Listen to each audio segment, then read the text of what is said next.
Good morning students of class 6। मैं Manjeet madam आज आप लोगों को हमारी पृथ्वी भूगोल के चतुर्थ अध्याय पृथ्वी की आवर्तन गति के आगे के भाग का अध्ययन कराऊंगी। तो बच्चों, आज मैं आप लोगों को अंतर्राष्ट्रीय तिथि रेखा के बारे में बताऊंगी। तो अंतर्राष्ट्रीय तिथि रेखा जानने के लिए देखते हैं, यहाँ एक विचित्र घटना के बारे में बताया गया है।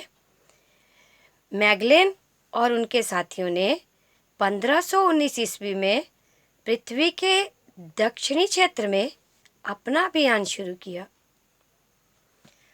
अभियान खत्म कर जब 3 वर्षों के उपरांत वे अपने देश पहुंचे तो एक विलक्षण सी बात उन्होंने देखी। क्या कि उनके बिताए दिनों के हिसाब से उनके देश का कैलेंडर नहीं मिल रहा था। अर्थात उनके हिसाब रखने में उनसे कहीं कोई गलती तो नहीं हुई। तो फिर पूरा एक दिन कहाँ गया? तो पृथ्वी 24 घंटे में पश्चिम से पूर्व एक चक्कर लगाती है। कितने घंटे में एक चक्कर लगाती है? 24 घंटे में पश्चिम से पूर्व दिशा की ओर। इसलिए सूर्य पूर्व में उगता है। पृथ्वी के पूर्व दिशा में स्थित जगहों पर समय आगे चलता है। ऐसे ही पश्चिम दिशा की तरफ बढ़ने पर समय पीछे रहता है। 31 दिसंबर को शाम में टीवी पर हम देखते हैं कि ऑस्ट्रेलिया 12 बज जाने पर 1 जनवरी की खुशी में नव वर्ष का आनंद मना रहा होता है। तो इसका क्या कारण है? इसका कारण है कि ऑस्ट्रेलिया पृथ्वी के बिल्कुल पूर्व में स्थित है। इसी समय संयुक्त राज्य अमेरिका में 31 दिसंबर की सुबह ही है। तो देखो बच्चों, इस चित्र में यहाँ ये ऑस्ट्रेलिया बिल्कुल पूर्वी भाग में स्थित है। तो लेकिन पृथ्वी के घूमते रहने पर यदि तुम जहाज या एरोप्लेन से एक ही दिशा में जाओगे तब क्या होगा? पूर्व दिशा से पश्चिम दिशा में जाने पर समय क्रमशः पीछे हो जाता है।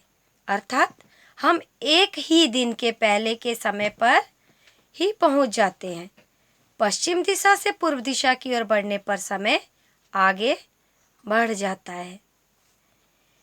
इन सभी समस्याओं के समाधान के लिए मूल मध्य रेखा के ठीक विपरीत दिशा में 180 देशांतर का अनुसरण कर उसे अंतर्राष्ट्रीय तिथि रेखा माना गया है।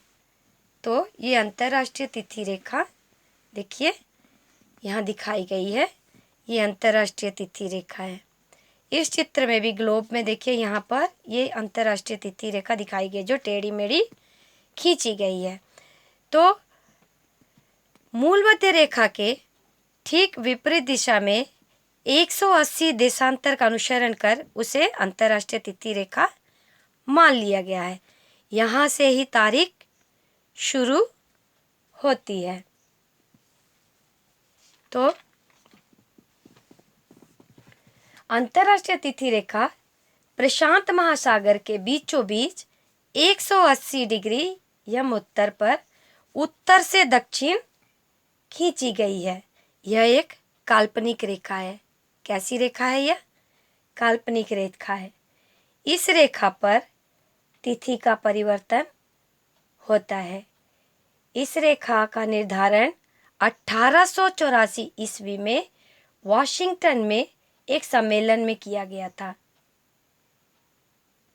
ठीक है, तो यह रेखा देखिए, ये प्रशांत महासागर है, ये फिजी द्वीप समूह है, ये न्यूजीलैंड है। यहाँ पर आने से क्या होगी? अंतर्राष्ट्रीय तिथि रेखा प्रशांत महासागर का यह दक्षिणी भाग है, यहाँ पर पूर्व की ओर मुड़ जाती है। क्या हो जाती है? पूर्व की ओर मुड़ जाती है। इस रेखा के पूर्व व पश्चिम में एक दिन का अंतर पाया जाता है। पूर्व में दिन के यानी शनिवार को 12 बजे होंगे, तो दूसरे दिन यानी शुक्रवार 12 बजे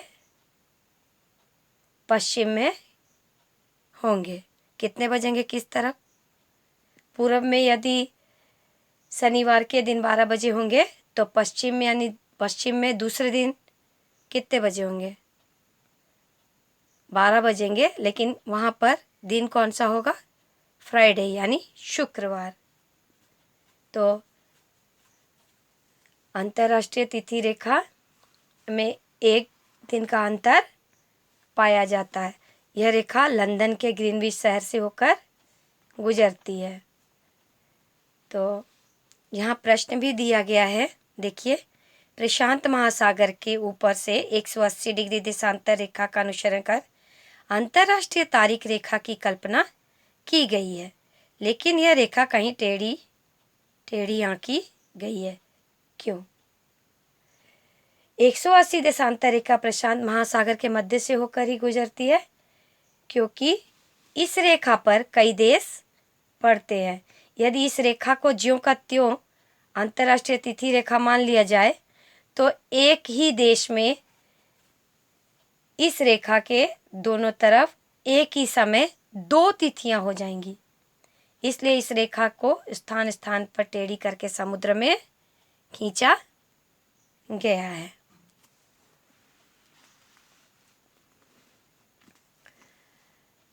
तो जब किसी देशांतर रेखा के एकदम ऊपर सूर्य स्थित रहता है, उस समय उस देशांतर रेखा पर स्थित जगहों पर दिन के 12 बजते हैं।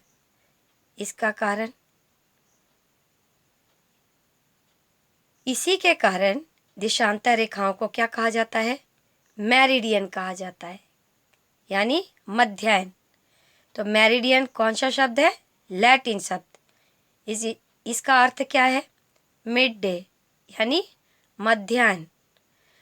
मध्याह्न या दोपहर के 12 बजे से जो समय की गणना शुरू की जाती है वह किसी स्थान का स्थानीय समय होता है। तो स्थानीय समय किसे कहते हैं? मध्याह्न या दोपहर के 12 बजे से जो समय की गणना शुरू की जाती है वह किसी स्थान का स्थानीय समय होता है। तो देशांतर के बदल जाने से स्थानीय समय भी बदल जाता है। अब प्रमाणिक समय या मानक समय किसे कहते हैं?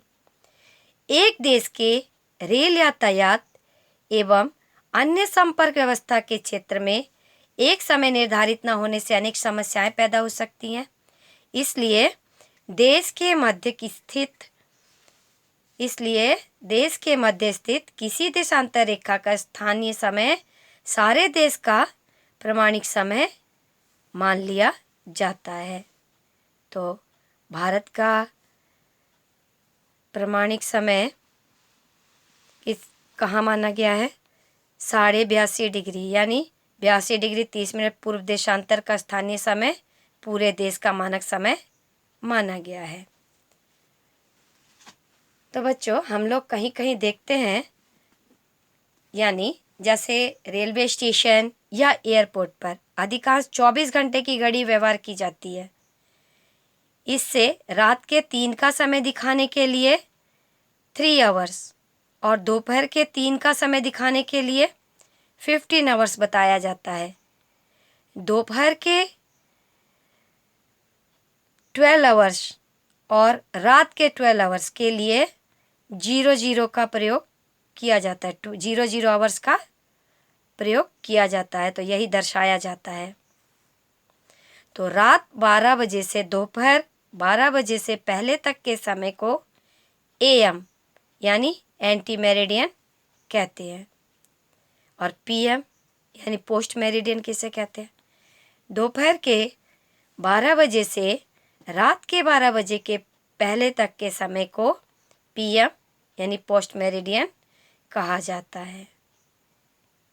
तो प्रातः 3 AM कहने से रात के 3 बजे और 3 PM कहने से दोपहर के 3 बजे के समय का पता चलता है। तो स्टेशन की घड़ी में यदि 20 आवर्स बचे हैं तो साधारण घड़ी में यह समय कितना होगा? कितना होगा? रात के 8 बजेंगे, है ना?